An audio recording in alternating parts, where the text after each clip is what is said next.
Buenas noches. Bienvenidos a otra edición de Conversemos a Pulmón Quitado con el doctor Gonzalo Alvear. ¿Estás por ahí, Gonzalo? Sí, acá estoy. Hola, Carlos, ¿cómo estás? Bien, bien, bien. ¿Qué tal tu semana? Bien, aquí estamos trabajando, dándole duro nomás. Clima raro el de hoy, ¿eh? Clima raro. Esta mañana por aquí particularmente amaneció nublado, muy helado, después se calentó. ¿Me escuchan? Sí. Sí, Hola, ¿cómo están todos? hola, doctor, ¿cómo Bien. estás? Bienvenidos Ya todos estoy los que listo están para la aquí. tercera dosis. Así es, doctor Riva, doctor Santibáñez, ¿cómo les va? Bien, Muy bien. bien. Aquí estamos. Doctor Hasta ahora Bustillo, bien. Bien. ¿cómo está usted, doctor? Doctor Bustillo, ¿cómo está? Bien, muy bien, gracias a Dios, muy bien. ¿Y usted? Gracias a Dios, muy bien, mejor. Qué bueno, qué bueno. Y bueno, las personas que también están conectadas, muchas gracias por permitirnos llegar a ustedes en este conversatorio. Y la idea, el tema de hoy es cómo tratar la EPOC, ¿no? Ya hemos venido desde la definición, las manifestaciones clínicas, el análisis de la espirometría, las pruebas diagnósticas, y hoy llegamos al tratamiento, Gonzalo. Sí, así es, así es. La idea es presentar un caso, como siempre, y discutir las opciones terapéuticas de este caso. Elegí un caso bastante corriente, bastante común, que vemos frecuentemente en la práctica clínica. Así que Bastante típico. bastante típico, exactamente. Ya. Así que ¿Y qué vamos a partimos. hacer con los atípicos? ¿Cómo los vamos a tratar? Es que también conversamos con los atípicos aquí, pues aprovechamos. Ah, ya, Aprovechamos. ya. Ahí Partamos, extrapolamos. Echémosle para adelante entonces. partamos con el caso típico. ¿Ya? Ya. Hombre, 63 años, antecedente de hipertensión arterial en tratamiento con losartán, carvedilol, hidroclorotiazida, diabetes en tratamiento con metformina, alérgico al ácaro del polvo, fumador de 20 cigarros al día desde los 14 años, 49 paquetes años, no tiene antecedentes de asma bronquial ni enfermedades respiratorias de niño, y no hay antecedentes de asma en la familia. Y consulta por un cuadro de 6 meses de disnea de esfuerzo que ha ido empeorando en el tiempo. Tos preferentemente seca desde hace un año, sibilancia con los esfuerzos en forma intermitente. No refiere a automnea, disnea paroxística nocturna, ni edema extremidades inferiores. Al examen físico estaba enflaquecido, normotenso, afebril, saturaba 92, frecuencia cardíaca 86, frecuencia respiratoria de 16 por minuto, murmullo pulmonar estaba presente, disminuido globalmente, y crepitaciones finas bivasales. Traía una espirometría, un escáner y exámenes generales, y de los exámenes generales destacaba un hemograma con 350 eosinófilos, ¿no? O sea, está relativamente alto los eosinófilos. La espirometría era la siguiente. Si alguien quiere comentarla. Tiene una capacidad vital normal. Tiene un BEF1 con una disminución, una limitación ventilatoria obstructiva. Moderada, claro. Y bueno, no hay respuesta post-broncodilatador. Perfecto. Y las curvas se ven bien hechas, o sea que la espirometría es confiable. Bastante bien hecha. Efectivamente, sí. Una alteración ventilatoria obstructiva moderada sin cambio postbronquiolatorio, por lo tanto, está con los síntomas, ¿no es cierto? Y esta espirometría y al haber fumado podemos decir que el paciente tiene una EPO, ¿no es cierto? La EPO. Y traía ese escáner. Solamente puse esa imagen, porque ahí dice todo, ¿no? Sí, hay elementos de enfisema centroacinoso más que nada. Paraceptal. Y también ahí hay paraceptal en el lóbulo. Pero sobre todo, como dices tú, centroacinoso. Más centroacinal. En los lóbulos superiores. Claro, lóbulos superiores. Abajo no había prácticamente nada de enfisema, ¿ya? Entonces este es el típico paciente, ¿no es cierto?, con un EPO enfisematoso tabáquico, y estos fueron los diagnósticos, ¿no es cierto? Un EPOC tabáquico, enfisema pulmonar, hipertensión, diabetes, eosinofilia y atopia. Pero recuerden que tenía un test cutáneo alérgico al ácaro. Claro. Entonces, hay aquí la pregunta y la idea es que podamos analizar cada una de las alternativas. Pero quizás sería bueno partir con cuál creen ustedes que sería el tratamiento ideal o el recomendado, más que ideal, para este paciente. Así pueden Sí. ponerla para votar. Si pueden ponerla. Espérate un poquito, una notita respecto a la imagen que mostraste, es que nos ayuda a sospechar que puede haber un déficit de alfa-1 antitripsina en una imagen como la que mostraste, cuando el enfisema es de predominio de los lóbulos inferiores. Entonces eso quería acotar. Cuando es de predominio de los lóbulos inferiores, y bueno, si existe la certeza aquí como esta vez, esto no es blanco y negro, pueden haber mezclas. Pero cuando hay un enfisema de los lóbulos superiores y hay antecedentes de tabaquismo, es el tabaco el causante del enfisema. Y cuando hay enfisema de los lóbulos inferiores, de predominio en los lóbulos inferiores, ahí hay que buscar el déficit de alfa-1 antitripsina. Ya, ahora votemos. De acuerdo. Buena acotación. Ya, gracias. Entonces, ¿tenemos que elegir una alternativa? ¿Cómo es lo que dijiste, Gonzalo? Sí. Quiero ver qué piensa, qué opinan, cuál sería la mejor, y después vamos de a una analizando por qué sí, por qué no.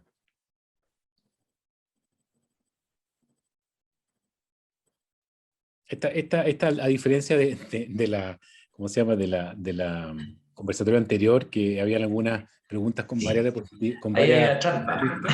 Claro. Acá no, acá no, acá hay una que está entonces, recomendada por al menos 2 guías internacionales actualizadas. Sí, por lo menos la F. Vamos a ver en el público, pueden enviar el mensaje. No sople, Fernando. Sople. Bueno, te vamos a echar para afuera. Si no estoy soplando a nadie, cada uno vota por el que estima. Yo estoy diciendo, yo creo que es eso. He leído algo al respecto. No sé si podemos poner el resultado de las votaciones, que no lo veo. O si alguien lo ve, que lo pueda decir. No se ve el resultado. Ahora sí. Ahí está. Ya, interesante. Nadie votó por la A. Un 18% votó por la B. Un 6% votó por la C. Un 6% votó por la D. 29% por la E. Y un 41% por la F. O sea, ganó la F, la del doctor Riva. Y vamos. De Fernando. Veamos. A ver. ¿Qué opinan de la A? Nadie votó por la A, ¿no es cierto? Entonces, la pregunta que quizás podríamos hacer es: ¿cuándo está indicado usar la A? ¿En qué paciente estaría indicado? ¿Qué paciente con EPO, que en la actualidad estaría indicado usar un bromuro, ¿no es cierto? ¿Cómo se llama? Bromuro hipatropio en forma horaria, más un salbutamol en caso de necesidad? ¿Piensan ustedes yo creo que en ningún paciente? Yo creo que nunca. Yo creo en ningún paciente está indicado esa primera alternativa. ¿Por qué? ¿Por qué piensan? ¿Por qué dicen eso? Mira, porque estamos hablando de 2 broncodilatadores de acción corta. El paciente se queja de disnea de 6 meses. El alivio de la disnea es importante en el paciente, pero como digo, aquí en este caso hay una época moderada, y entonces no podemos estar dándole una broncodilatación pauteada por 6 horas con 2 inhaladores. En segundo lugar, la adherencia al tratamiento va a ser muy baja. El paciente, y lo más probable es que el paciente se siga quejando de disnea. Entonces, va a volver a consultar si sabe, doctor, los 2 inhaladores no me sirven para nada, o me sirven re poco. Aquí escriben en el chat, ¿no? Celeste Bori, lama más lava, si no anda bien, como tiene eosinófilos más de 300, podría agregarse corticosteroides inhalados. Claro, ¿Qué ese piensa? como- Eso es para discutirlo más adelante. Eso hay que discutir, sí, Claro. eso requiere ¿Puedo, mucha discusión. ¿puedo hacer Sí. una observación? Por supuesto. Claro. Ya. De partida, cuando hablamos de tratamiento, ¿no es cierto? Y no de rescate, como que estos dos inhaladores son más de rescate que de tratamiento, porque son de acción corta, no duran más de 4 horas de efecto, tienen más riesgo y efectos colaterales, ¿no es cierto?, cardiovasculares, como el caso del salbutamol, o sea, no son inocuos. Además, teniendo inhaladores de acción prolongada, LAVA, LAMA, ¿no es cierto?, esta indicación de la tiende a remediar una broncodilatación prolongada durante las 24 horas, durante 12 horas, por lo menos aquí. Entonces no tendría mucho sentido usar inhaladores de acción corta. La base del tratamiento de la EPOC, a diferencia del asma, es la broncodilatación, ¿ya? Pero este es un paciente que ya no es una persona que de repente se obstruye, si usted está con una frecuencia de 16 por minuto, tiene, ¿no es cierto?, disnea, está sintomático, por lo tanto uno entraría ya más con inhaladores de acción prolongada, de tipo LAVA-LAMA, y digamos, siendo moderado y sintomático, a lo mejor, o sea, partir ya con terapia dual, ¿no? No con monoterapia, eso también se puede discutir, ¿no? Ahora, no hay que olvidar también que una cosa son los números de la espirometría, los valores, y otra cosa es el paciente. Y la tendencia actual, ¿no es cierto?, es usar, ojalá siempre, en estos pacientes la escala de disnea, el CAT, porque los síntomas son muy importantes. Y hemos repetido hasta el cansancio que al paciente no le interesa que subieron 200 ml o 150 ml de Befun si se sigue ahogando igual, ¿no? Entonces, también hay que acordarse de los síntomas, además de lo que nos informan los exámenes de laboratorio. Eso Claro, yo quiero sería. agregar que las recomendaciones también son tratar rasgos, valga la redundancia, tratar rasgos tratables. Eso por un lado. Estoy pensando en la alternativa 2. Pero Perdón, D. espere, Salbutamol espere, 2K. todavía no pasemos sigamos con la A. Una cosa, por favor, que les quería pedir, ¿no? Para que no lo tenga claro de lo que están en... ¿Pudiéramos hablar, pudiera hablar, doctor Alvear, por ejemplo, qué es la escala de disnea, el CAT, o sea, para tenerlo claro todo, teniendo en cuenta de que... Exacto. Lo voy a mostrar más adelante. Ah, perfecto, Sí, doctor. lo voy a mostrar más. Pero en el fondo el CAT es para ver cuál es el impacto que está teniendo la enfermedad sobre el paciente, que es una encuesta, si uno podría llamarlo, que el paciente va respondiendo la cantidad de síntomas que tiene, entonces ahí uno, según el puntaje, uno ve si la enfermedad está teniendo alto impacto o no. Y la escala de disnea justamente dice, también es un puntaje que dice si el paciente tiene más o menos disnea de lo que debería tener por su edad. Pues lo vamos más adelante para aclararlo bien. Perfecto, muchas gracias, Gonzalo. Ya. Ahora, yo les quería, bueno, no sé si alguien más quiere opinar, ¿ya? Yo les quería poner ¿qué pasa si yo no tengo, o el paciente no puede tener acceso a un broncodilatador de acción prolongada?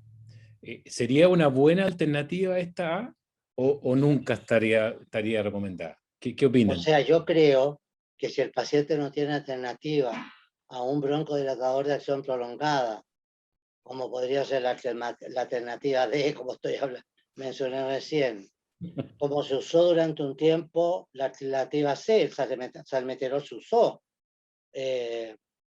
tal como está indicado ahí, no tiene acceso a... Los corticoides lo vamos a dejar para otro momento, porque tienen su indicación muy precisa y muy limitada.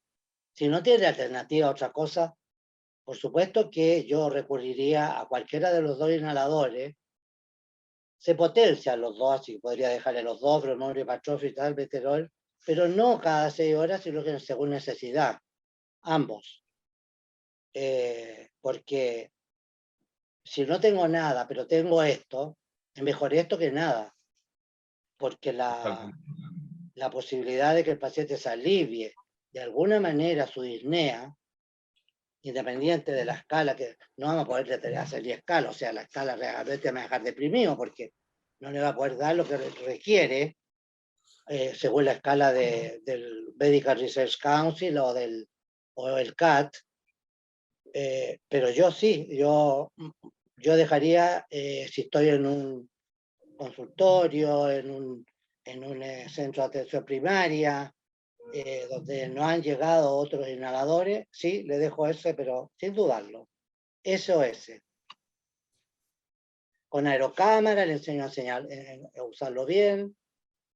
Si no tengo otra opción, recurro a ella.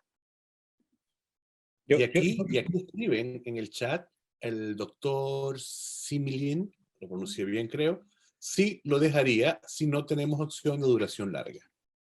Exacto, yo creo lo mismo. O sea, estamos claros que la primera opción o recomendación de tratamiento de este paciente es un bronquiolato de acción larga, ¿no es cierto? Pero por ABC motivo que el paciente no tenga acceso, yo creo que la opción A sería una adecuada. Y discrepo un poco en el doctor Rivas. Yo creo que sería dejarle un hipatropio cada 6 horas, como decía el doctor Santibáñez, un poco para emular, ¿no es cierto?, una acción prolongada, y el salbutamol en caso de necesidad. O también podría ser al revés, ¿no es cierto?, dejarle un salbutamol por horario y el hipatropio en caso de necesidad.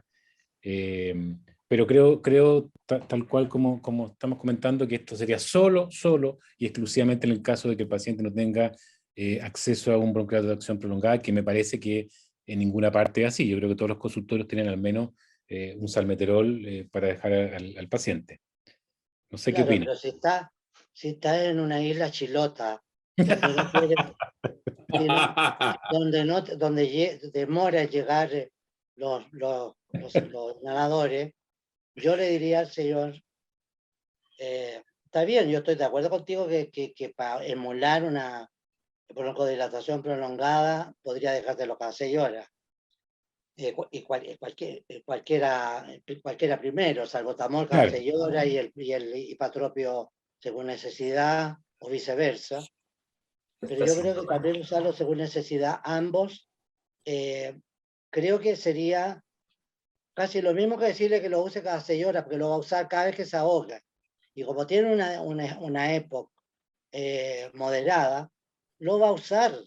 de acuerdo, sí. Y a lo mejor más que 6 horas, más Eso hay no es que bueno. advertirle sobre el Sí, abuso de eso no salbutamol, es en bueno. caso que haya alguna cardiopatía, decirle que le va a producir taquicardia, tremor, pero bueno, en general estoy de acuerdo. Sí, sí. Pero claro, creo que está claro, ¿no es cierto?, que no es de ninguna manera No, por el supuesto que primer, no. el Es primer la alternativa menos apropiada, pero sería salvadora en una persona en una situación extrema. Exacto. Ya, ¿y qué opinan de la B? Aquí en el fondo la diferencia es que se agrega un corticoide. Corticoide. Sí. Aquí se ¿Qué agrega un opinan? corticoide. Aquí ¿Tiene? podríamos pensar,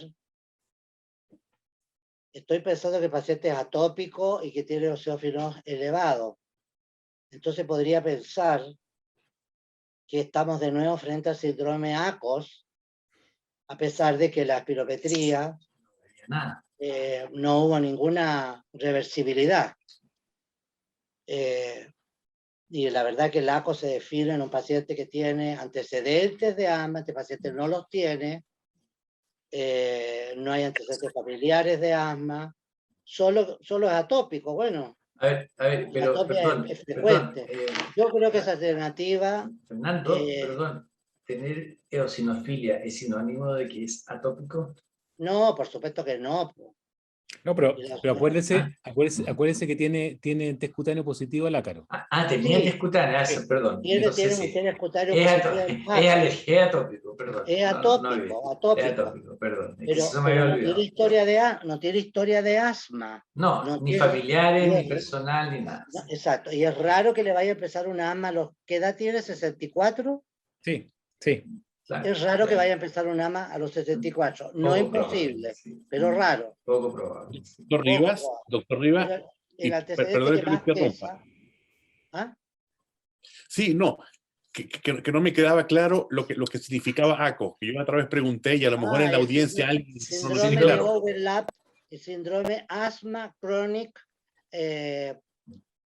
No, asma, overlap, COPD, overlap syndrome. overlap syndrome. Ah, ok, perfecto. Asma, ACOS Muchísimas espacial. gracias. Sobreposición de asma y Exacto. Exactamente. O sea, un paciente que podría tener las dos enfermedades, pero eso, digamos, son pacientes que tienen antecedentes de atopia, antecedentes de asma, fumadores, comienza antes de los 40 años, alrededor de los 40 años, pero este paciente no cumple con ninguna de esas condiciones como para decir que tiene este síndrome de sobreposición asma-EPOC. y variabilidad Así que respecto al significativa. tratamiento, yo creo que es más o menos que la alternativa A, pero yo le sacaría la budesonía. Ya, yo no sé, A menos que yo vea que tiene... dijiste que tenía, sí, dijiste que tenía 300 eosinófilos en sangre.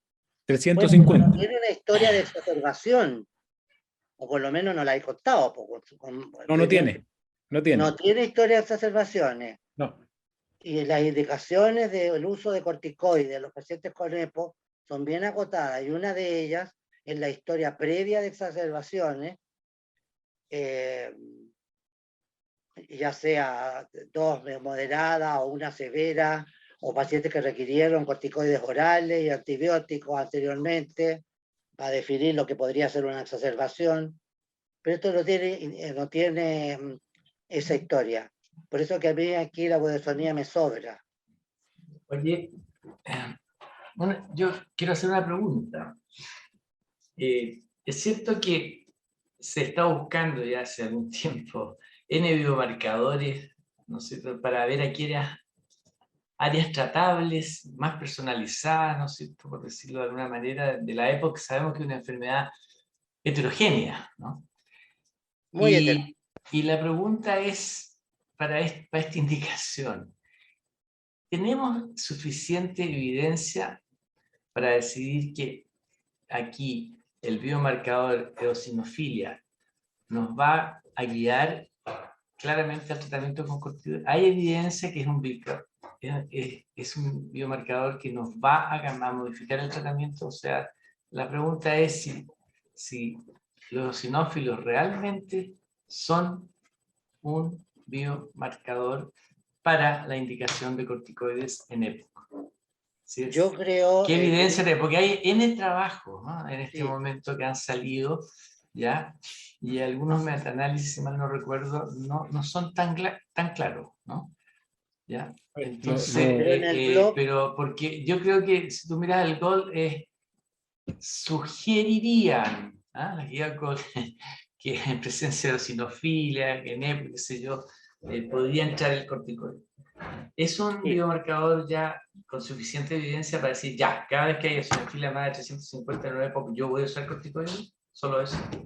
El doctor Alvear acaba de publicar su último artículo de eosinofilia en la EPOC.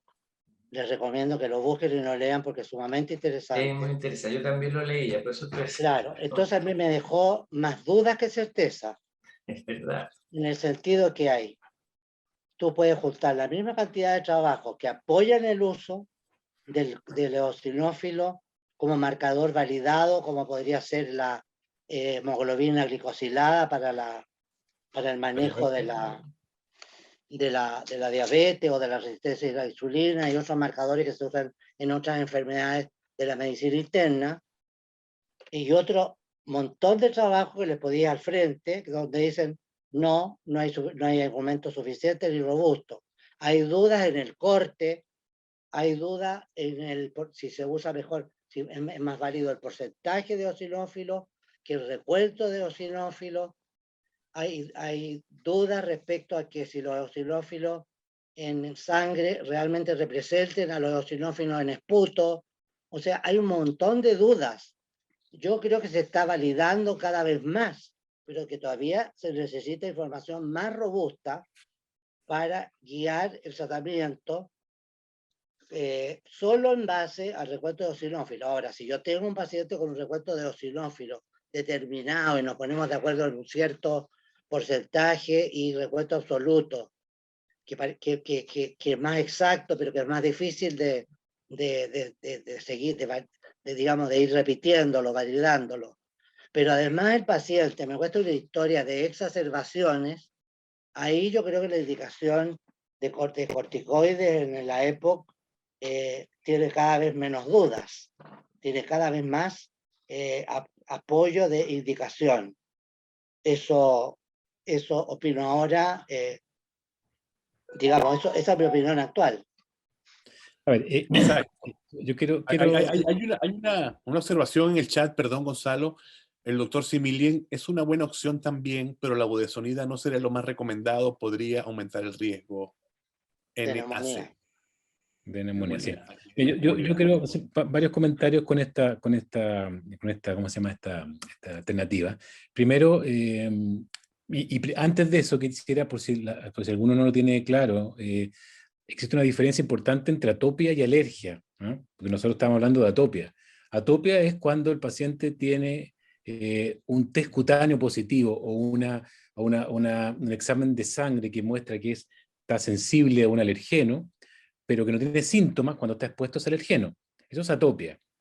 Si el paciente tiene síntomas, eso es alergia. O sea, este paciente, creo que está claro que este paciente, bueno, no está claro porque no lo dije, pero este paciente tiene atopia. No tiene historia. Este paciente tiene un test cutáneo positivo, ácaro, Claro. pero el paciente no O sea, encuentra síntomas. Exactamente, entonces no tiene anticuerpos alergia. antiácaro, nada más, no tiene síntomas. Exactamente. Entonces solamente tiene atopia, eso es lo primero que quería decir. Lo segundo que quería decir es que en la época está no contraindicado, pero no está nunca recomendado usar un corticoide solo. Nunca. No, jamás. Por tanto, por ese solo motivo, la respuesta B uno no debería decir que es correcta en ningún caso, porque nunca se debería dejar un corticoide solo, ¿ya? Como en un dispositivo solo, me refiero yo, ¿ya? Ahora, la tercera... ahora te entiendo, el sí. dispositivo solo, porque aquí está con un Claro, pero el SABA dispositivo y solo... con un SABA y un SAMA.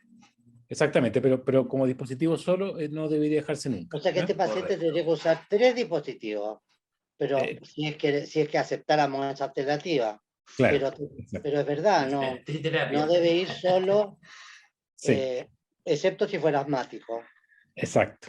Ahora, lo otro que quería comentar es que justamente lo que estamos hablando de si los eosinófilos por sí mismos tienen, es un biomarcador o es una indicación para valga la redundancia, para indicar un corticoide de la época, y eso yo creo que está cada vez más claro de que no. El aumento de los eosinófilos en sangre en un paciente con EPOC, solamente ese aspecto no indica nada, ¿ya? La indicación actual, como decía el doctor Riva, de usar corticoides en la época es cuando el paciente tiene exacerbaciones frecuentes, ¿ya? Que vamos a ver un poquito más adelante, pero el doctor lo dijo, pero ¿a qué se le llama exacerbación frecuente? Más eosinófilo en sangre y lo que se recomienda, ojalá más de 300 hacia arriba. Eso es como la indicación sí o sí. O sea, un paciente, pero claro, un paciente que está con exacerbaciones frecuentes, que está con un tratamiento broncohilatador óptimo, es decir, LABA más LAMA, ¿ya? O sea, un antimuscarino de acción prolongada más un beta-agonista de acción prolongada, y a pesar de eso persiste con exacerbaciones frecuentes y tiene eosinófilos más de 300, ese paciente tiene indicación de corticoide inhalado, ¿ya? Si yo tengo el paciente que está entre 100 y 300 eosinófilos, está la duda. Y si tiene menos de 100, a pesar de que tenga exacerbaciones frecuentes, no tiene indicación de corticoide inhalado. Si yo tengo un paciente EPOC, perdón. Y la no indicación, Gonzalo, y la no indicación es por el riesgo de, a pesar de que sigue exacerbándose, la no indicación sería por el riesgo de todas las consecuencias del uso prolongado de corticoides, que tendríamos que dejar en un paciente así, el riesgo de la neumonía. Pero además de eso, yo diría más que eso, es que se ha visto que en un paciente que tiene menos de 100 Y no hay cambios. eosinófilos, claro, el objetivo de dejar corticoide es prevenir las exacerbaciones. Ese es el Exacto. objetivo. Entonces, Claro. no es para nada más que para eso, porque no se ha demostrado que mejore la mortalidad, bueno, que No, algunos, claro, o la que mejore el última- BEF, exactamente, o que la calidad de vida, puede mejorar exactamente, la calidad de vida, sí, porque disminuye las exacerbaciones, pero como exacto, tú pero dices, la función pulmonar no cambia al agregarle un corticoide, exacto, sino no, que no una cambia historia la función pulmonar, no cambia el pronóstico, ¿no es cierto? Exacto. La mortalidad, bueno, está en duda, pero aparentemente tampoco la cambia, ¿no es cierto? Entonces, en este minuto, la única indicación es para la prevención de las exacerbaciones. Por lo tanto, si un paciente no tiene exacerbaciones frecuentes, no tiene indicación de corticoide. Si yo tengo mi paciente que tiene exacerbaciones frecuentes con eosinófilos menos de 100, no tiene indicación de Ninguna corticoide. indicación. Y si mi paciente no tiene exacerbaciones frecuentes y tiene unos eosinófilos de 1000, tampoco tiene indicación de corticoide. ¿Ya? Exacto. Entonces, vámonos a la F. Ahora, perdona, si Partimos a tiene la F. pero si Que fue tiene miles eosinófilos, si tiene miles eosinófilos y es EPOC y no tiene indicación, hay que buscarle la causa de la eosinofilia. Exacto, exacto, exacto. Saltemos a la F, que fue la alternativa que ganó. Y entonces, viéndolo de esa indicación de corticoide, aparentemente, tampoco este paciente tendría la indicación de la letra F. No sé, ¿qué opinan ustedes? La letra F dice bromuro y Perdón, patropio. perdón, No, la la E. F. Perdón, la No, E. la Me F. equivoqué. ¿Ah? Perdón, la E. La E. La E, La perdón, me E. equivoqué. Perdón, la E. La E. Sí, claro, usando los mismos argumentos, no tendría ninguna indicación de la asociación fluticasona salmeterol e hipatropio SOS. Por todo lo que hemos discutido, porque a mí, solo si el paciente tiene, digamos, está con la terapia al máximo, sigue sintomático y además tiene exacerbaciones. Y sería bueno que comentáramos qué llamamos una exacerbación, porque podría ser una variabilidad de su propia, una variabilidad sintomática de la época. Va a haber Sí, un capítulo más adelante, ¿no? sí, eso De quiero hecho. que porque más Sí, adelante voy a sí, mostrar más todas adelante. esas cosas.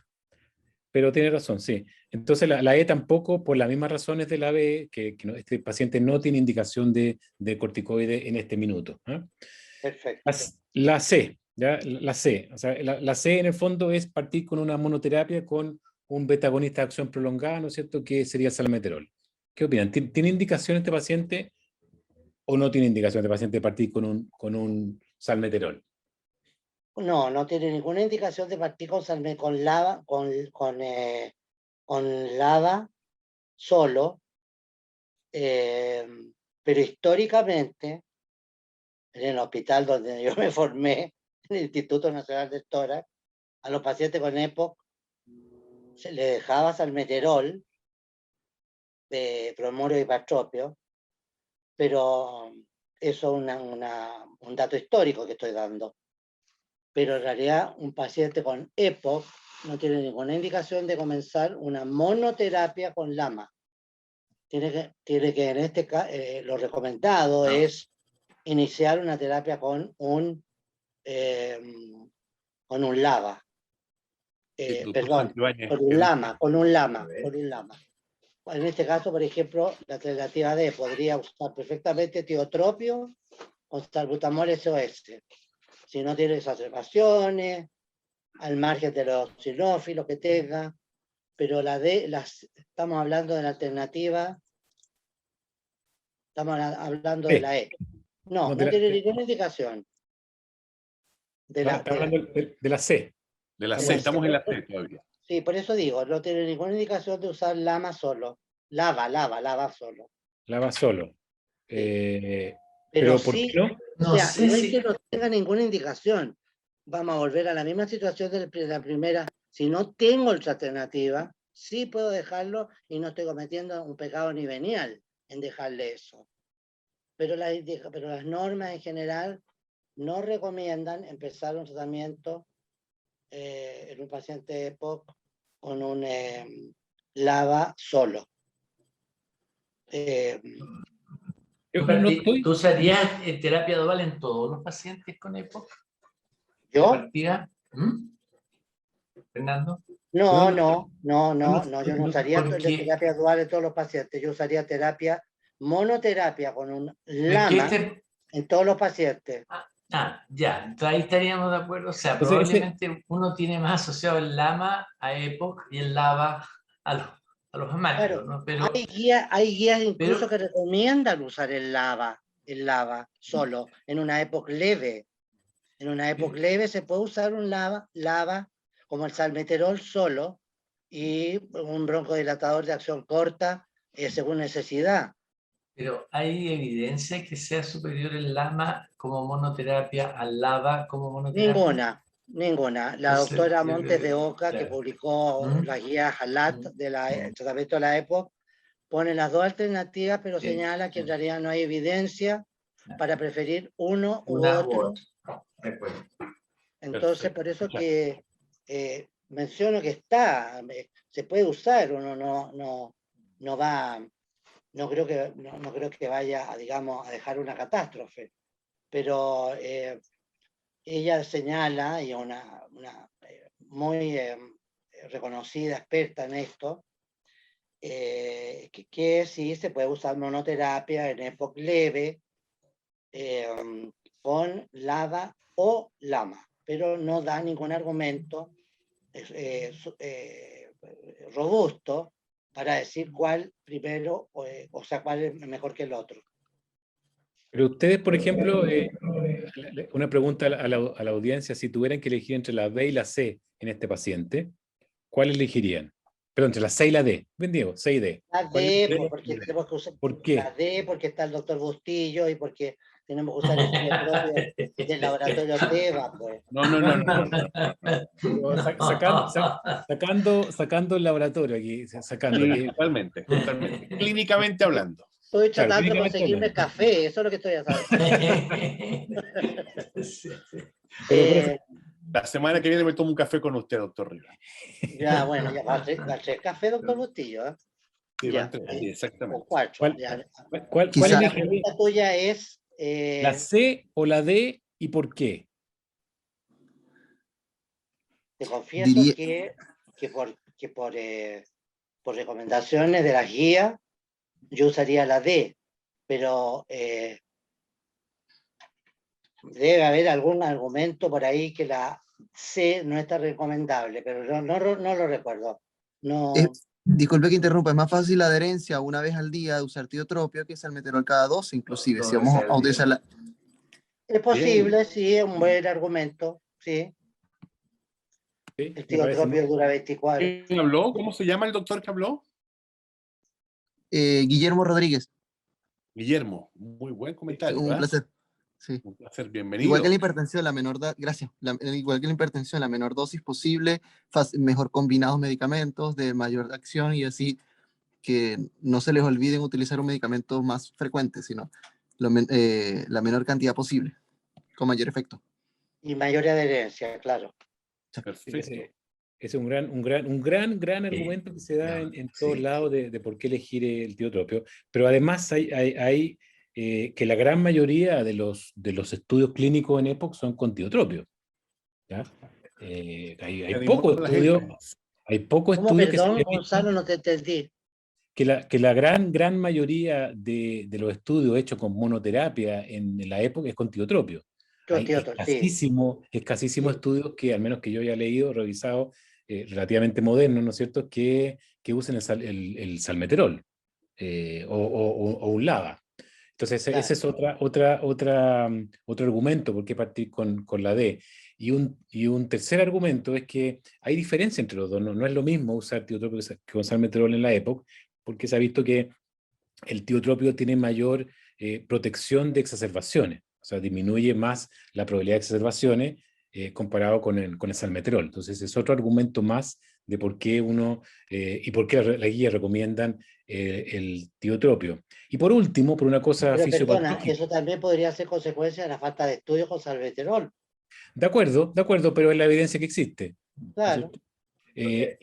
Y la última, de mi punto de vista, ¿no es cierto? Es una causa, es un argumento fisiopatológico, porque recuerden que la EPOC, el principal problema broncoconstrictor de la EPOC justamente es Sí. una alteración, ¿no es cierto?, del tono vagal. No, Sí. exacto. Sí, Entonces ahí Mira, directamente el aquí- tiotropio actúa bloqueando la sobre, ¿no es cierto?, producción de la estimulación de los receptores. Entonces, ese sería un cuarto argumento de por qué, en mi opinión, ¿no es cierto?, yo partiría con un tiotropio antes que un salmeterol. Ahora, como decía el doctor Rivas, ¿no es cierto? aquí- Perdón, como decía el doctor Rivas, si es que no tengo tiotropio, obviamente lo dejo salmeterol y no estoy cometiendo ningún pecado. De hecho, la guía, no sé si alguien leyó la última guía GES de EPOC nuestra, ¿no es cierto? Y que sí, ellos ponen como primera opción el tiotropio, pero también ponen el salmeterol en los casos de que uno no tenga acceso al tiotropio. exactamente. Perfecto. Sí. Aquí la doctora Bori escribe, ¿el lama no disminuiría, pregunta, ¿no disminuiría la broncorrea por sobre el lava? Y atado a eso, una pregunta que sale de mí como internista, ¿no? Si yo le pediría 3 argumentos, ¿verdad? Para resumir, el por qué debemos partir con lama, ahora que estamos tocando el tema, para que tenerlo claro todo. ¿Cuáles serán los 3 argumentos? No sé si hay más, no sé si hay menos, si hay 5. A mí me gusta siempre la regla de los 5, como buen internista. Sí, pero Pero lo yo que... Ya creo los que, números. A ver, yo lo creo que que pregunta no, perdón, lo que pregunta la doctora, yo creo que, bueno, teóricamente, ¿no es cierto? Eso está, ¿no es cierto? Teóricamente podría ser, pero clínicamente no está no se demostrado. ve. Claro, no está demostrado y no se ve la Ya. disminución, ¿ya? Porque es un problema de remodelación de la vía aérea, entonces un problema ¿no es cierto?, de la hiperplasia, la hipertrofia de las células caliciformes. Entonces es una cosa distinta que no, ¿cómo se llama? El lama no va a lograr disminuir la producción. Y el Y lava tampoco. el lava tampoco, exactamente. Y Ah, ¿cómo se llama? Y las tres, yo creo que las tres las comentamos. La primera, la primera es la adherencia, ¿no es cierto? Que creo que es muy importante porque, como decía el doctor, una vez al día mejora mucho la adherencia. Segundo, que es el que tiene más estudios, ¿no es cierto? La evidencia está principalmente, recae en el tiotropio.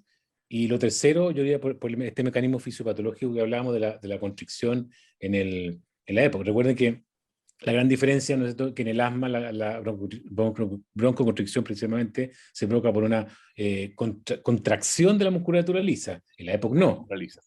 En la EPOC no es una contracción de la musculatura lisa. En la EPOC es un aumento excesivo del tono El tono vagal del motor. sistema parasimpático. Exactamente, que es distinto. Entonces, como Exacto. las tres, no sé si alguien quiere alguna otra argumento. No, lo Doctor que, Guillermo, por ahí. Perdón. Ya. Ok. ¿Sí? Escuché una voz, no sé. Pensé que era el doctor Guillermo que quería intervenir en algo. No, Y si no, Punto bueno, 12, Ibáñez doctor quedó. Bustillo. claro, no, es que yo pensé que iban a poner y me quedé callado, no seguí. Bueno, el otro que comentó Gonzalo es que en relación a las exacerbaciones, ¿no? El tiotropio sería mejor que el lava en general. Y entonces uno tiene el concepto que lo hemos tenido hace algún tiempo, que uno, cuando busca broncodilatación máxima, los beta-adrenérgicos son más broncodilatadores, generan más potentes, y cuando quiere más estabilidad, menos exacerbaciones, tiende a usar los lamas, ¿no? Y en general, yo personalmente uso lamas en época, ¿no? Además que también podría tener menos efectos colaterales, desde un punto de vista cardiovascular, son enfermos que tienen comorbilidades, y como que me ha parecido a mí que el lama va a tener menos efectos. Con cierta mayor tranquilidad, cardioparacoronarios, enfermos que son más inestables. Y no hay tanta evidencia, pero es la tendencia. O sea, Sí, es lo que hay. eso Entonces, sería. Digamos. Entonces, claro, ya revisamos la C y la D y pasemos entonces a la F, ya que fue la mayoría que la gente contestó. Y aquí la gran pregunta es, es cierto?, cuándo partir con una combinación lava-lama o cuándo partir con una monoterapia con lama. ¿Ya? ¿Qué opinan? Porque la gran mayoría, bueno, yo contesté la D en todo caso, yo no contesté la F. Me gustaría saber los que contestaron la F, ¿qué opinan? ¿Por qué partirían con una Claro, broncoaspiración dual que en vez de una monoterapia en este paciente? micrófonos abiertos, ¿ah? Vamos. Bueno, Vamos a hablar todo eso. yo contesté la F porque por razones prácticas, en realidad, veo muchos pacientes con enfermedad pulmonar obstructiva crónica moderada a severa, que están en la lista de las garantías explícitas en salud y tienen más acceso a la combinación lava-lama. Pero eso es una respuesta bien acomodaticia, porque en realidad no estoy dando un argumento fisiopatológico. Pero si la EPOC del paciente, que no es este caso, porque este paciente tiene una EPOC moderada, tenía bastantes síntomas. Bueno, yo creo que en realidad no habría ningún inconveniente de partir con un lama solo, evaluar la respuesta y según la evaluación de la respuesta con lo que vamos a mencionar, o que va a mencionar, mejor dicho, el CAT, la medición de la disnea, si eso no mejora, ahí subiría a un lava-lama. Pero me incliné a la última porque es lo que hago en la práctica clínica habitual por la razón especial de los pacientes que me toca ver. Esa sería mi argumentación. Bien. Aquí escribieron algo en el chat. Dual por su BEF de 50% no es leve. En leve podría partir solo con lama, dice la doctora Bori. ¿De acuerdo?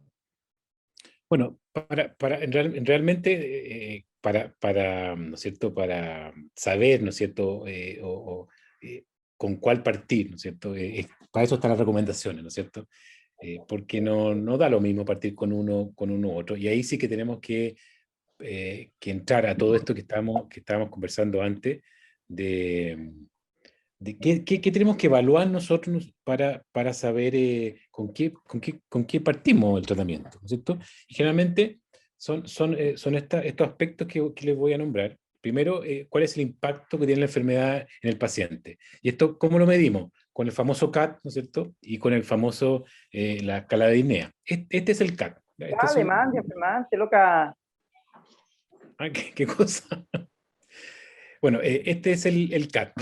Como ustedes ven, son preguntas muy simples, esto que uno le hace al paciente, y ellos van poniendo un puntaje, ¿no es cierto? Desde 0, obviamente cuando está más tirado hacia la izquierda, y 5 hacia más la derecha. Entonces uno le dice al paciente que lo rellene, ¿no es cierto? Dice, en cuanto a la tos, nunca toso o siempre estoy tosiendo, todos los días. Entonces ahí el paciente va poniendo ¿cómo se llama? Su número, después con la flema, después con la opresión del pecho, ¿no es cierto? Si se ahoga cuando sube una escalera, si la enfermedad le está afectando su vida diaria, si tiene miedo, ¿no es cierto?, de salir o de hacer sus cosas fuera de la casa por su problema respiratorio, si la enfermedad no le está afectando el dormir, o si él se siente que está con mucha energía o está fatigado, le falta energía. Entonces, el paciente pone como dije, su número, y ahí uno saca una puntuación. ¿Ya? Se dice que sobre 10 puntos es un paciente cuya enfermedad está impactando en forma importante. ¿Ya? ¿En cuánto tiempo? ¿Perdón? ¿En cuánto tiempo? ¿En ¿Cuánto un tiempo? mes? ¿O lo que te cuenta el paciente? O A sea, ver, esto es me refiero, la primera vez que va. ¿en el último mes? No, esto es la primera vez que va, uno pregunta en general. Perfecto, sí, eso es lo que entiendo yo. En la primera vez que te General. consulta. Exactamente. Ya la segunda vez o tercera vez, ya claro, uno obviamente lo hace de la última vez que lo vio. ¿Ya? Claro. Esto para iniciar el tratamiento. Exactamente, para iniciar el tratamiento. ¿Ya? Entonces, como digo, sobre 10 es un paciente cuya enfermedad le está impactando mucho y menos de 10 que el impacto no es tanto. Esta es una de las herramientas que se recomienda y la otra herramienta que se recomienda es la escala de Dignea, ya del MMRC, que esta es la escala de Dignea que uno le pregunta al paciente, muy simple, ¿no es cierto?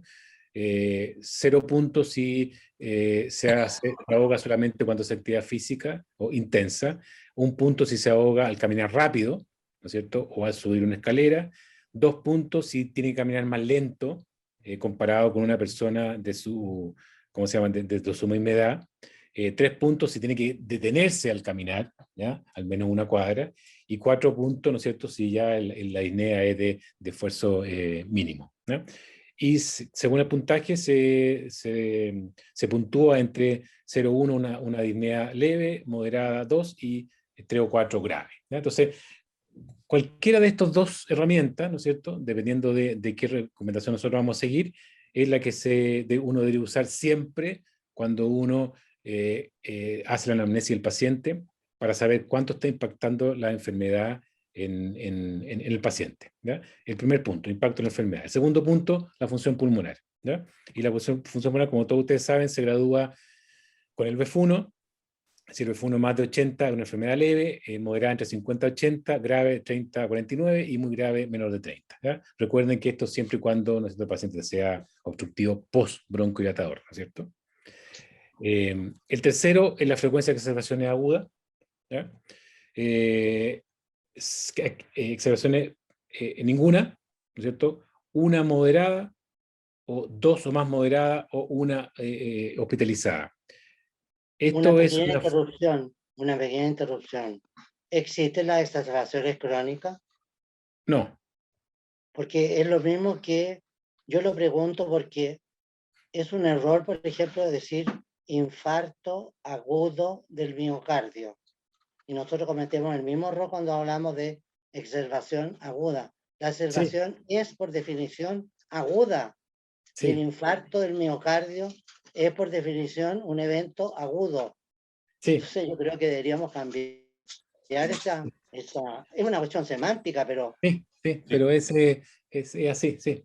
Sí. Bueno, entonces, perdón, se considera exacerbaciones, ¿cómo se llama? La frecuencia de exacerbación es cuando el paciente tiene se denomina un exacerbador frecuente, cuando tiene más de 2 moderadas o más de una hospitalización el año previo. ¿A qué se llama exacerbación moderada? La exacerbación moderada es aquella que el paciente le aumenta los síntomas y tiene que haber un cambio en el tratamiento para que estos síntomas pasen. Y este cambio de tratamiento debe incluir o un corticoide, ¿no es cierto?, o un antibiótico. Esa es la definición de exacerbación. Yo no estoy de acuerdo con ella, pero es la definición que se da en todos lados. O ambos, algunas veces. O ambos, claro. Ambos, corticoide y antibiótico. Yo tampoco estoy tan de acuerdo. Claro, y la excepción severa, ¿no es cierto?, es cuando el paciente requiere una hospitalización por su exacerbación, valga la redundancia. Esas son las definiciones de exacerbación. Y el cuarto aspecto que hay que fijarse, ¿no es cierto?, como ya lo nombramos antes, es el eosinófilo en sangre, siempre y cuando el paciente sea un exacerbador frecuente. Aquí puse este gráfico muy bonito, ¿no es cierto?, para demostrar que sobre 300, ¿no es cierto?, estos son varios estudios que se juntaron, sobre 300, ¿ya?, el paciente tiene una respuesta al corticoide. ¿En qué sentido? En que disminuye la frecuencia de exacerbaciones, ¿ya? Sobre 300, ¿ya? Y bajo 100, entonces, ustedes ven, no hay ninguna diferencia, ¿ya? Y entre 100 y 300 es ese estado gris que todavía no está muy claro Tierra de nadie. Exactamente, una tierra de nadie, ¿no? A ver, entonces, teniendo sacando los sinófilos, ¿no es cierto?, que estamos, ¿no es cierto?, con el paciente nuestro, con un paciente que no es observador, estas 13 aspectos que vimos, Datos. claro, yo ¿qué recomiendo? Yo recomiendo, bueno, lo voy a mostrar más adelante, pero yo recomiendo usar la escala de Disnea antes que el CAT, ¿ya? Solamente por el simple hecho de que es Porque es mucho más más fácil. fácil. Exactamente, mucho más fácil retenerla. Ahora, si ustedes se aprenden la del CAT y la usan, perfecto. Pero me imagino que uno tiene que aprenderse tantas cosas que quizás mientras más fácil y útil sea mejor. Entonces, la recomendación, de mi punto de vista, es que uno se aprenda la escala de disnea, ¿cierto? Recuerden, entre 0 a 2 es una disnea leve, ¿no es cierto? El BEF1 más de 50, recuerden estos valores, y observaciones 0 a 1 moderada. ¿Por qué son importantes? ¿Por qué? Porque la mayoría de los pacientes, con pacientes con EPOC, la mayoría de los pacientes con EPOC están en este punto, ¿ya? Nuestro paciente tenía una escala de disnea de 2, ¿ya? O sea, tenía una disnea leve, ¿ya? A pesar de que él era asintomático, una disnea leve.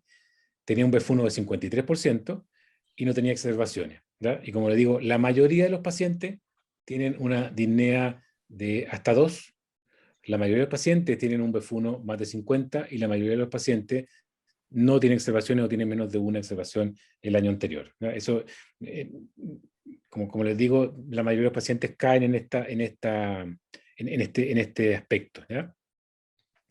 Si nos vamos a las recomendaciones, las dos que yo puse acá en la Gold, ¿no es cierto?, que es la más conocida.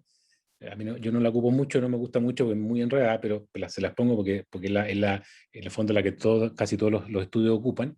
Y nuestro paciente, ¿no es cierto?, En realidad es muy compleja. es muy complejo.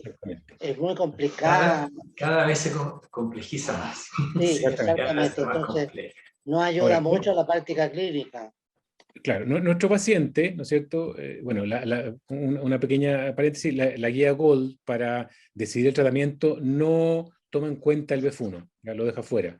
Toma en cuenta solamente la sintomatología o el impacto de la enfermedad y las exacerbaciones. Nuestro paciente estaba B, ¿ya? Porque tenía una MMRC de 2, ¿no es cierto? Aquí igual mayor a 2, y no tenía exacerbaciones.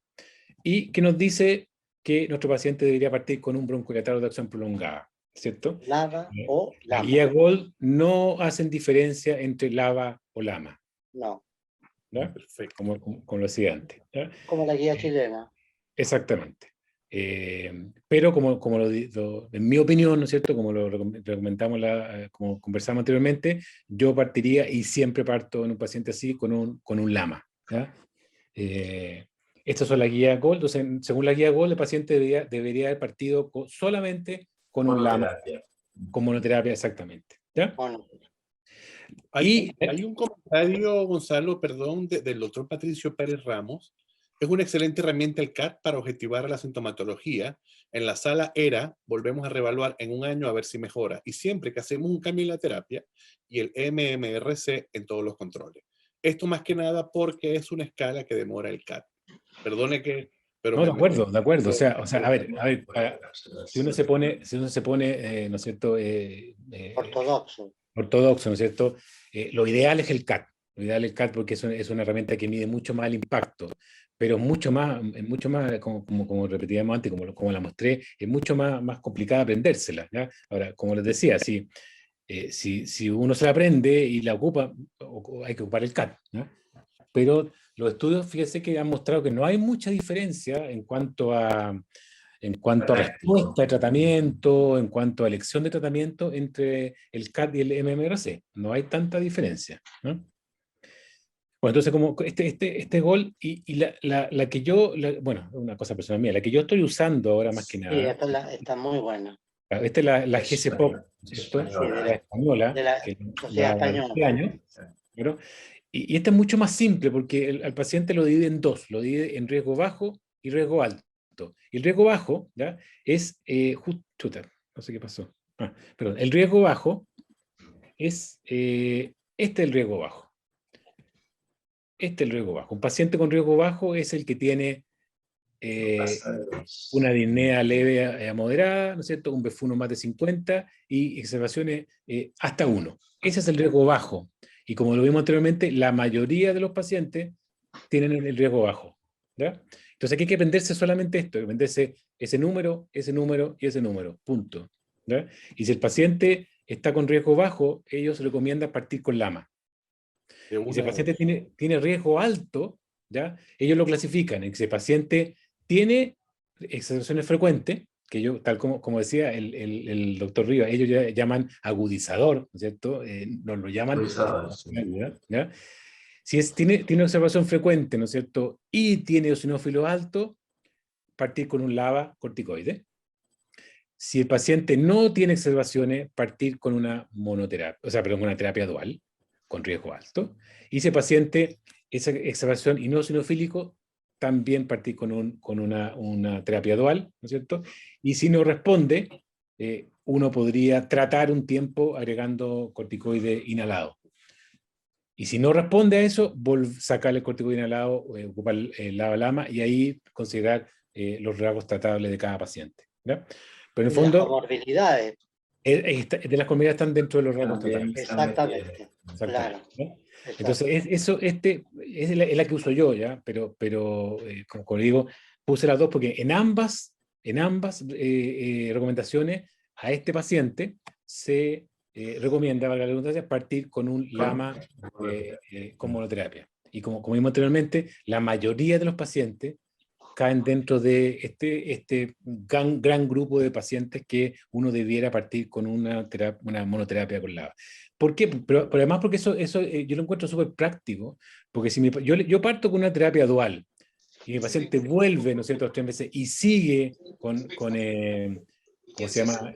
Si sigue... En conjunto con el Labocar, donde serán contrastadas las versiones. Creo que hay una... Bueno, me perdí. Si sigue... Yo también. Claro, si el paciente, yo parto con un LAMA, ¿no es cierto? Y lo controlo a los 3 meses, por ejemplo, y el paciente sigue sintomático, no me quedan muchas opciones para partir. Y segundo, si yo parto con un LAMA y el paciente me llega a los 3 Perdona, meses... Gonzalo, sí te quedan algunas opciones. Revisar ¿Ves? arriba las recomendaciones generales. De acuerdo, Dejó de fumar, pero... hay comorbilidades que tratar, No, de acuerdo, pero me refiero a que hay rehabilitación pulmonar, sí, de acuerdo. considerar, bueno, la oxigenoterapia es otra gran temática que...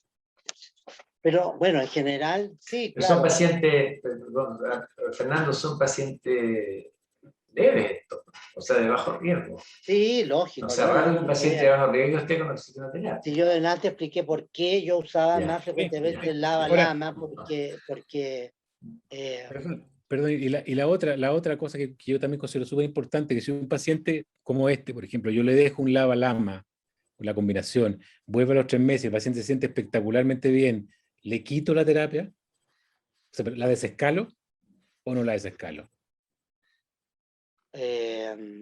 Difícil.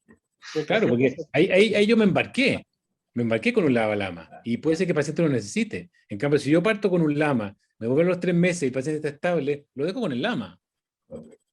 Pero si parto con una terapia dual, ¿no es cierto? Y el paciente está bien a los 3 meses, ¿lo desescalo? A lo mejor no necesita desescalarlo y lo sigue manteniendo con el LAMA, porque no va a tener mayor riesgo de usar LAMA por largo tiempo. Pero si el riesgo existe. El único riesgo es que es más caro, pero como No. insisto, como yo soy un médico que veo un grupo de pacientes especiales, que son los que están metidos en el GES, no en el GES de la guía española, me refiero a la garantía explícita de salud, yo le sigo dando en la combinación LAMA, y los pacientes, bueno, el doctor sabe que me hizo muy bien este tratamiento y quiero seguir con lo mismo. Y aquí volvemos al tema anterior cuando hablábamos de que los tratamientos tienen que ser consensuados. Si el paciente me dice que con esa combinación se alivió la sintomatología, aunque sea un paciente leve muchas veces dice que es leve porque se acostumbró a los síntomas o porque no hace el ejercicio precisamente porque, ¿sabes, doctor? No sé si me canse con el ejercicio porque la verdad que no hago ejercicio, no me muevo. Entonces yo le pregunto una cosa muy sencilla, que salía ahí en la escala del Medical Research Council modificado. Usted cuando se ducha, se baña y se viste, ¿se cansa? Si me dice que sí, entonces ya Que no ese está en no el es cuadro leve. como echas tú, Ese no es leve, po. Es 3-4. pero puede que no sea leve desde el punto de vista pirométrico, pero No, sintomático estamos hablando de sí. síntomas. De escala de INEA, en el fondo. Yo te estoy hablando de Claro, síntomas. El paciente me dice que se cansa cuando se baña y se viste. Ya, pero ese no es Aunque leve, es que tenga ese una no es espirometría leve. leve, aunque tenga una espirometría No, leve, es que estamos no hay hablando. una exacta correlación entre la Claro, espirometría y la absolutamente. sintomatología. No, eso No es hay. clarísimo. Yo tengo pacientes con EPOC, con una espirometría muy alterada y poco sintomático, y todo lo contrario. Pacientes que tienen una espirometría poco sintomática, poco alterada y muchos síntomas. Entonces, ahí está el arte de la medicina, o sea, 2 más 2 no son 4 en medicina. Sí, no, estoy de acuerdo, pero que estás cambiando categoría lo que dice Gonzalo. Te pasaste al paciente grave. ¿Ya? Porque un paciente que se cansa al vestirse, todo, tiene una idea significativa, está en otro grupo de clasificación. Y todos Bueno, pero volviendo sabemos a... que las pruebas funcionales, lo importante son los síntomas y que en su heterogeneidad de la época, hay pacientes, yo tenía un cargador de La Vega, de sacos de 80 kilos y tenía un BEF que estaba bordeando el litro, ¿te fijas? Y qué mejor Sí, pero hay ejemplo que otros no hay correlación entre función y capacidad física o capacidad funcional del paciente. Pero por eso te digo que, ahora, ¿cómo sabes tú si el paciente se siente bien? Tú si partiste con terapia dual en un caso leve y a los 3 meses está bien, pero ¿cómo sabes que no está bien con monoterapia? ¿Te fijas? Pero es que Ahora, al tú dices, final, el G se lo da perfecto, pero hay pacientes que no tienen G eso, y estás haciendo pero un por eso costo te digo, Luis, innecesario y hay eso, más riesgos. Los beta-adrenérgicos no son inocuos. Nada, ninguno de los beta-adrenérgicos son inocuos. Entonces, si tú puedes tener el paciente, igual yo he tenido pacientes enfisematosos, con remodelación de años con monoterapia, años, 10 años, y están impecables. Entonces, ¿para qué innovar? Y su paciente tampoco lo subo de escalón, a no ser que se me echen a perder o que empiecen a caer las pruebas de función pulmonar, que el CAT progrese, que la disnea, la MRC aumente. Bueno, hay uno baja, pero yo creo que hay que escalar para arriba, no para abajo. estoy totalmente de acuerdo contigo, pero yo te estoy hablando de una situación especial que es la que, de los pacientes que veo yo. Veo muchísimos pacientes EPOC, la inmensa mayoría, el 99% de los pacientes están en el GES, van porque su ISAPRE tiene convenio con nuestra institución.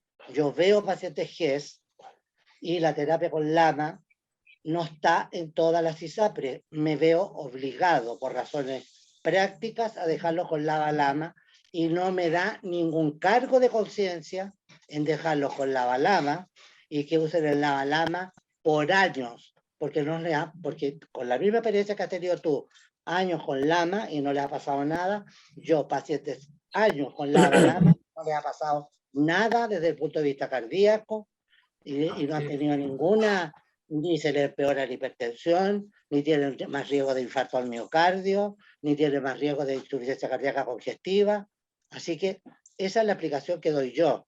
Yo estoy en una situación especial, pero yo creo que si tú partes con un LAMA y el paciente se siente bien, lo mantengo con el LAMA. Si el paciente pasa a alto riesgo, por supuesto que cambiaré la indicación, pero para el paciente de riesgo bajo, claro que tengo, pero no los puedo dejar con el tiotropio, porque el tiotropio no está en todas las ISAPRES en las cuales el paciente puede acceder a la medicación.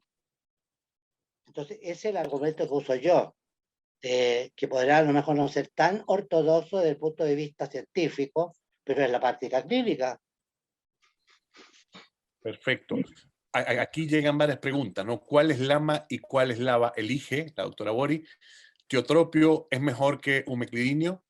De los lava, bilanterol por su larga acción. Esas 3 preguntas las hace la doctora Bori. A ver, ¿Qué dice Gonzalo Alvear? a ver, no hay prácticamente No hay estudio ningún, comparativo. exactamente, no hay ningún, o sea, muy poquísimos estudios comparativos directos de los diferentes moléculas, ¿ya? Y los pocos que hay están hechos por los laboratorios interesados, por lo tanto tampoco son muy confiables, ¿ya?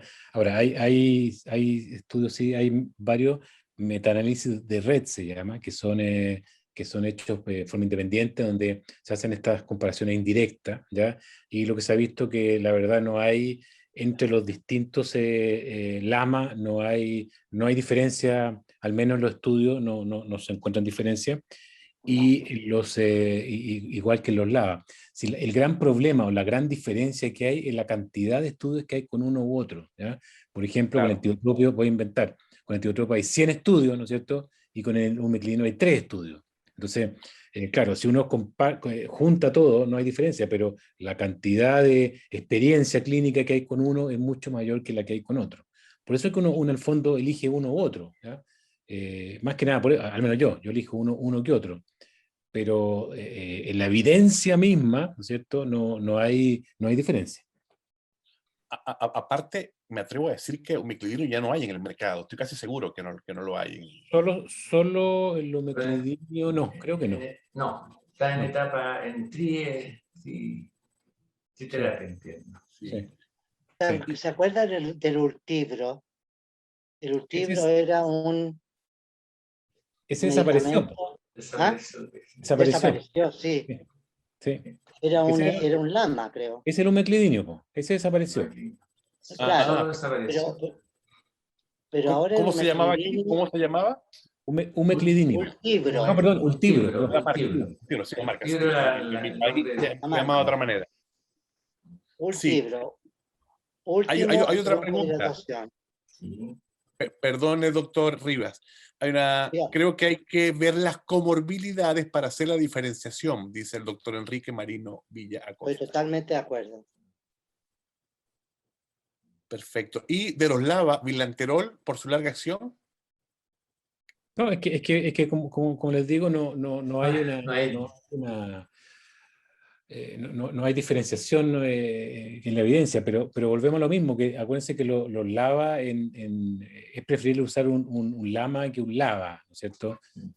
Ahora, si yo tengo que elegir un lava, quizá elegiría el intacaterol, pero tampoco, no sé si está en Chile ahora solo, no sé si uno lo puede conseguir en forma fácil. Pero claro, porque sería una vez al día, sería más conveniente.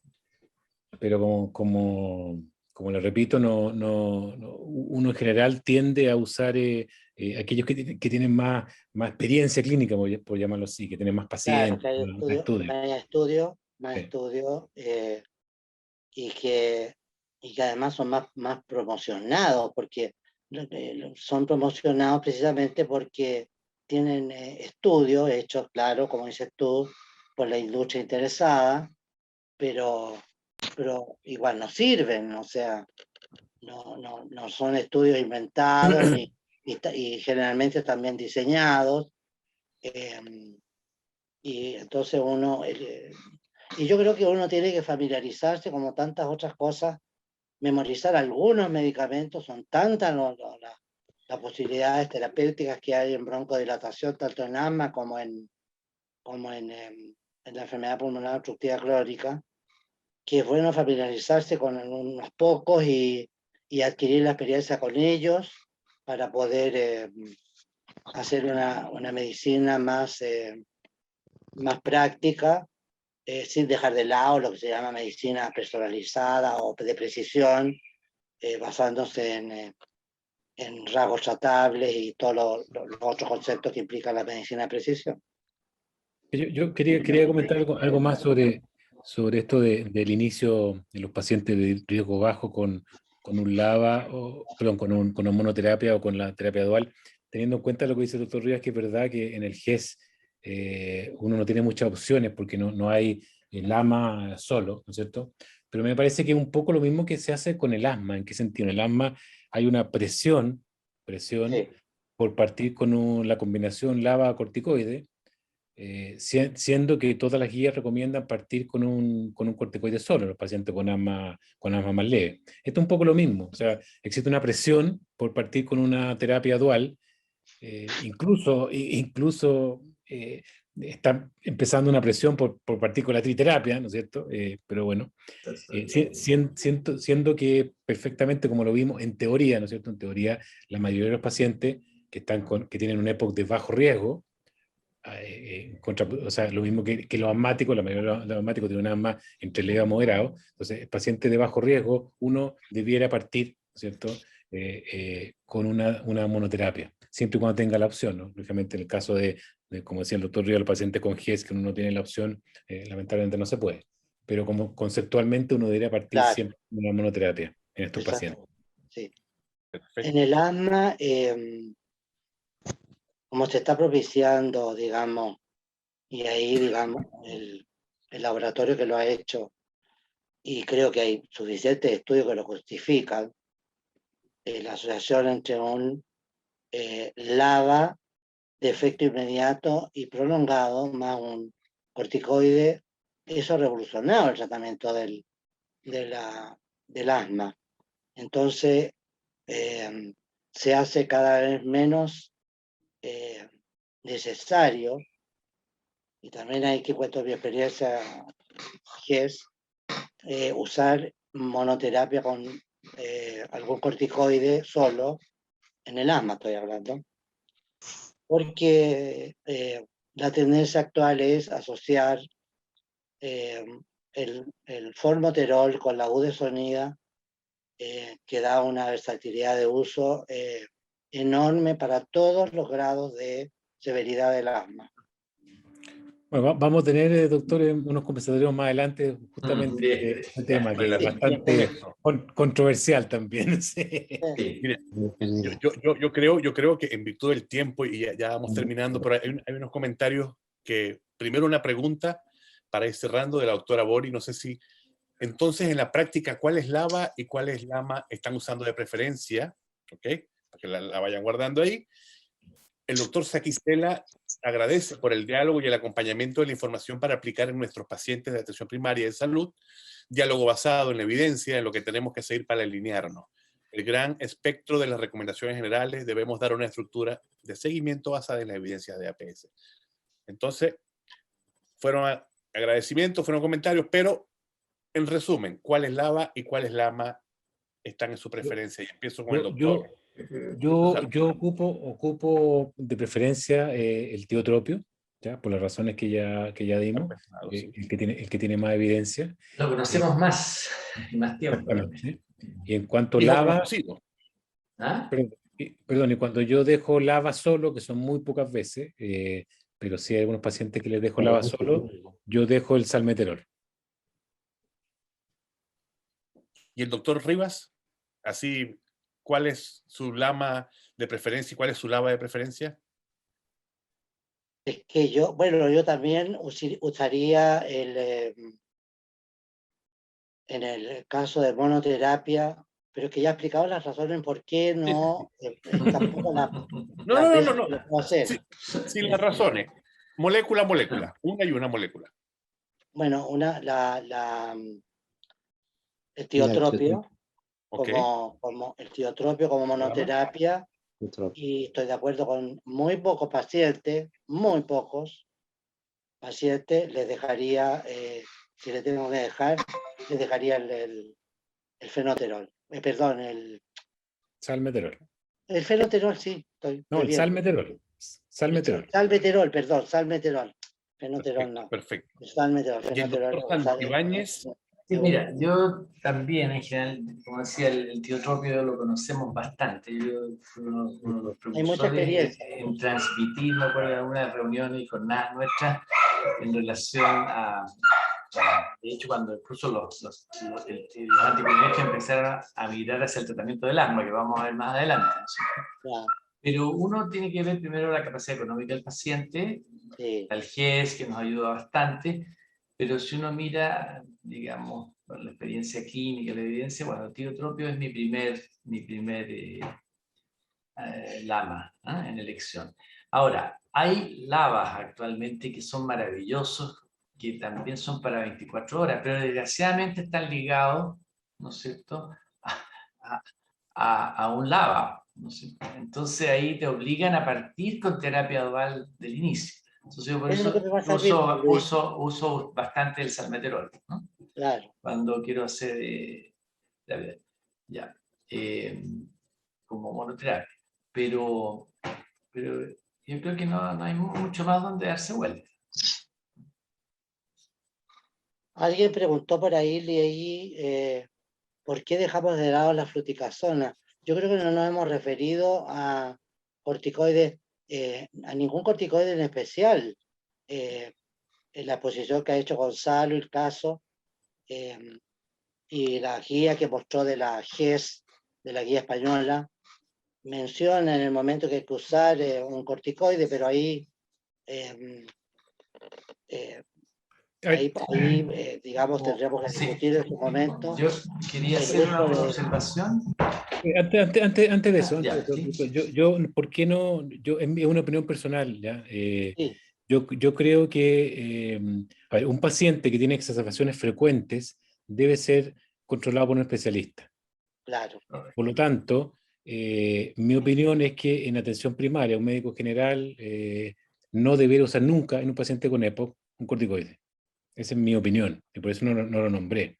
Porque recuerden, el corticoide es solamente en pacientes que tienen exacerbaciones frecuentes. seleccionado por exacerbaciones. Exactamente. Y cuando yo enfrento a un paciente con exacerbaciones frecuentes, tengo que buscar la causa de eso. La causa es. Sí. Entonces, Y lo otro yo quería, eso requiere una investigación por especialista. Por eso que le repito, mi opinión, que puedo estar muy equivocado, es que en atención primaria, ¿no es cierto?, no deberían usar corticoides en pacientes con EPO. Desgraciadamente, la ahí debería ser realidad derivado sí, para buscar la causa por la cual nos responde. Y lo otro yo sí. quería decir y dejar planteado, que también es un tema controversial, y que lo podríamos tocar en algún momento, no sé si va a haber otra sesión de EPOC, es la oxigenoterapia. Hay desde hace 60 años que se está usando la oxigenoterapia en la EPOC. Los últimos 30 años han demostrado que la oxigenoterapia puede ser útil en los pacientes con una EPOC avanzada en mejorar la disnea, pero no mejoran nada más. Podría reducir a lo mejor el riesgo de aumento de la hipertensión pulmonar. Y se recomienda en las últimas publicaciones usar dispositivos de baja complejidad. Hay dispositivos en este momento del tamaño, a ver, ¿cómo puedo decirlo? Del tamaño un poco más grande. ¿Ah? Una cartera. Menos que una cartera, la cartera de la mujer parece maleta. Y esto no es Cuidado, Fernando. antifeminismo, sí, no. Cuidado. Voy a hablar de mejor, voy a hablar de una palabra re antigua. Es como un poquito más grande que una chauchera, donde se metían las chauchas. No, es un aparato del tamaño donde va, por ejemplo, un poco más grande donde va un anteojo. Dale un anteojo. Esos aparatos tienen también son concentradores de oxígeno, tienen sensores que avisan cuando ha disminuido la oxigenación, la saturación de oxígeno en el paciente, ya sea con alarma o con señales de luces. Así que hay avance en ese aspecto en aparatos de más fácil traslado para el déficit de oxígeno, el uso de oxígeno en el ejercicio o el reposo. Pero Oye, también, digamos, perdón. los estudios son... Perdón, ¿sí? ¿terminaste? No. Sí, sí, nomás. Ya. No, que yo quería comentar por esto lo que hemos dicho en este momento en relación a los corticoides en EPOC, y lo que dijo Gonzalo, estamos totalmente de acuerdo en la derivación en ese momento, pero la realidad ha sido otra tradicionalmente, y sin ir a decir que en atención primaria se están haciendo las cosas mal, no, todo lo contrario, hay razones económicas de salud pública, y hemos visto todo que durante muchos años ha habido solamente salmeterol y budesonida.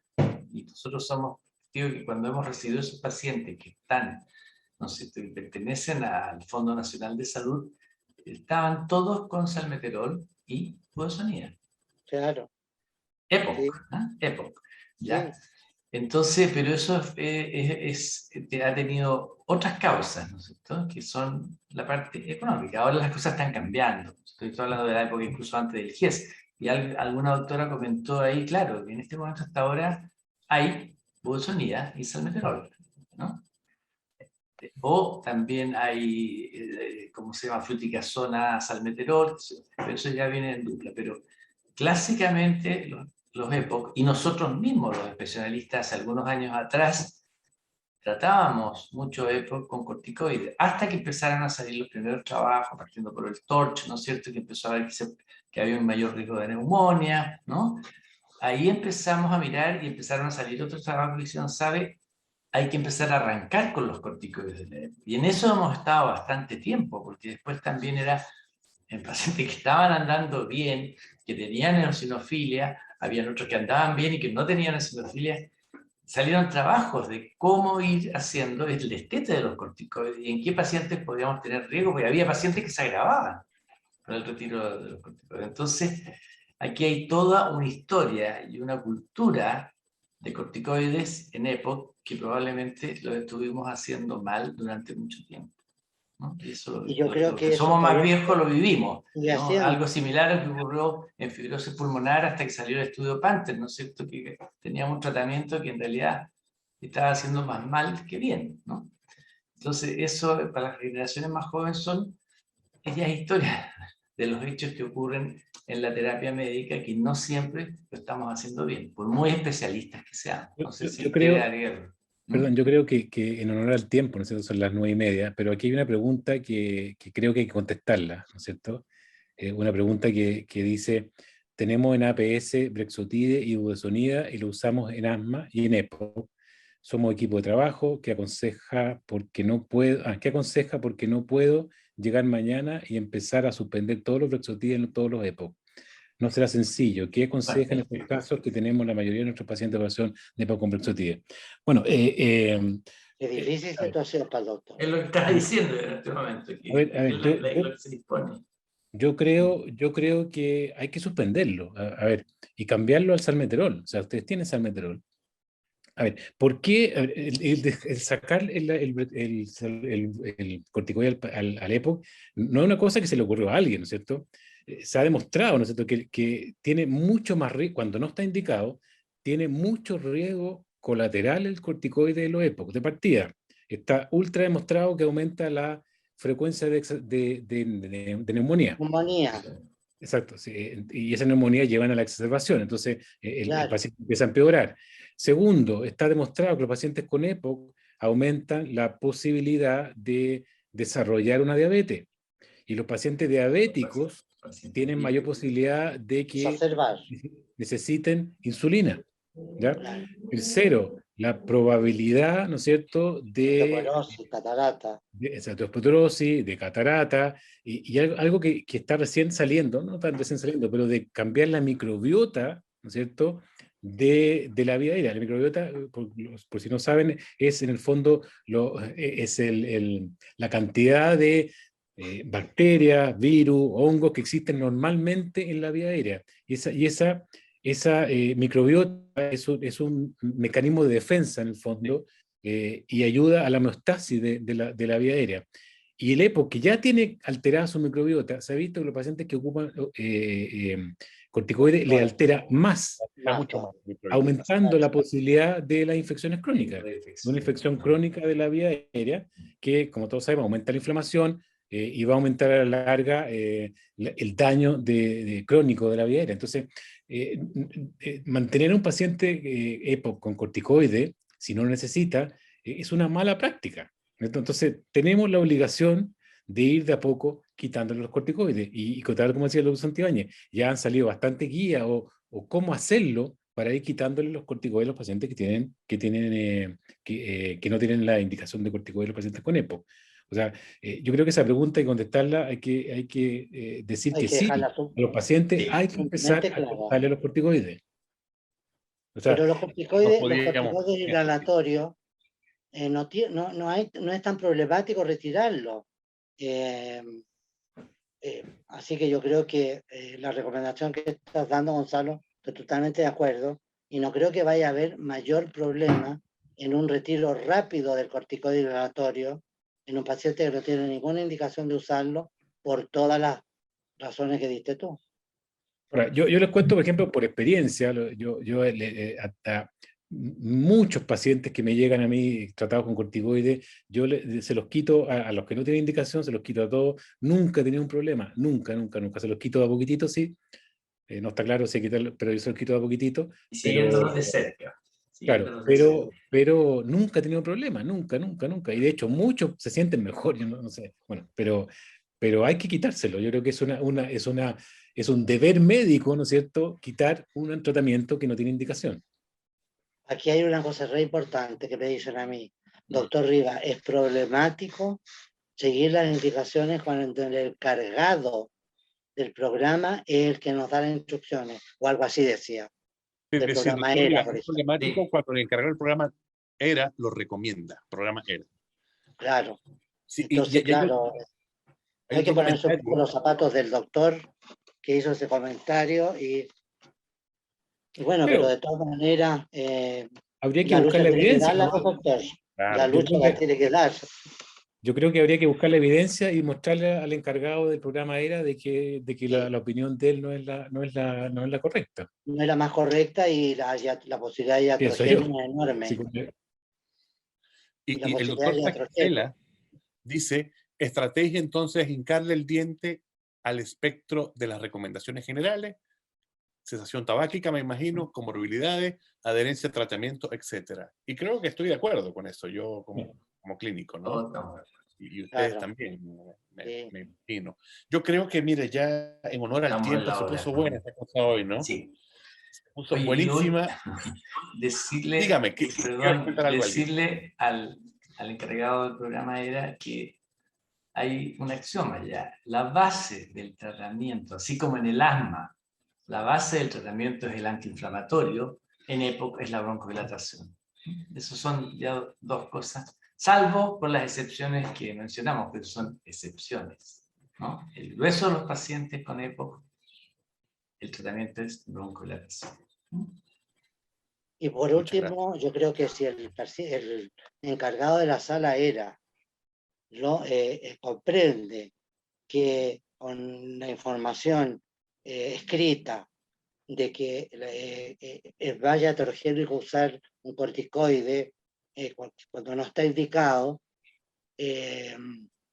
le va a también traer beneficio al consultorio desde el punto de vista de ahorro de recursos, porque están usando más recursos de los que deberían cuando no están realmente indicados. Así que también puede ser un argumento usar la parte económica.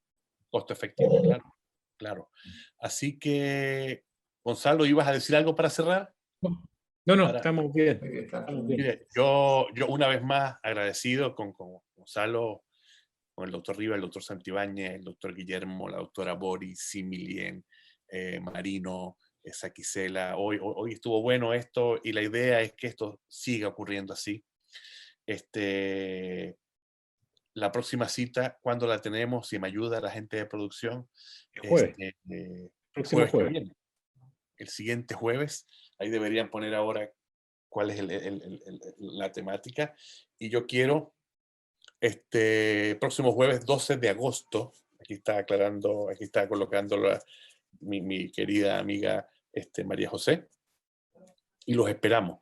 Esta jornada en realidad me quedó mucho aprendizaje, hay 3 o 4 cosas que me llevo de conocimiento, y sobre todo el tema de los corticosteroides en EPOC, siempre y cuando sean necesarios. Me marcó y entre otras cosas. Así que buenas noches. Yo creo que vamos a proyectar un video y con eso nos despedimos. Que descansen. Gracias una vez más y sigan cuidándose. Sigan cuidándose. Muchas gracias. Buenas noches a todos. Hasta luego. Riesgo de las exacerbaciones en EPOC es el tema del siguiente jueves y nos vemos a la misma hora por este mismo canal, conversando a pulmón quitado con el doctor Gonzalo Alvear. Muchísimas gracias. Muchas gracias. Braltus es un medicamento inhalado para el tratamiento de la EPOC. Se administra con el inhalador sonda. Sonda está especialmente diseñado para las cápsulas de Braltus, suministradas en el frasco de cápsulas.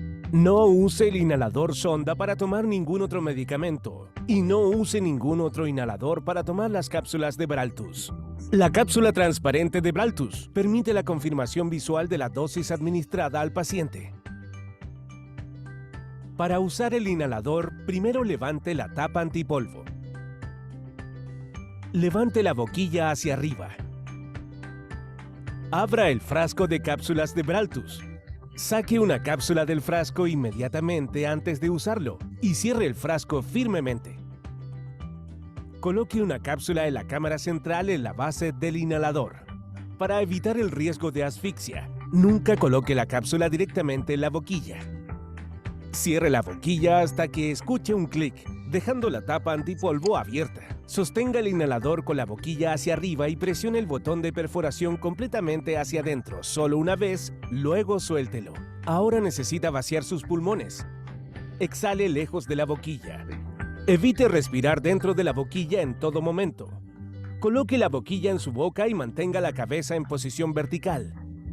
Cierre los labios alrededor de la boquilla e inhale lo suficientemente profundo como para escuchar o sentir la cápsula vibrando dentro de la cámara central. Aguante la respiración tanto como le sea posible de manera cómoda mientras retira el inhalador de su boca, luego respire normalmente. Repita estos pasos de inhalación y exhalación nuevamente para vaciar la cápsula por completo.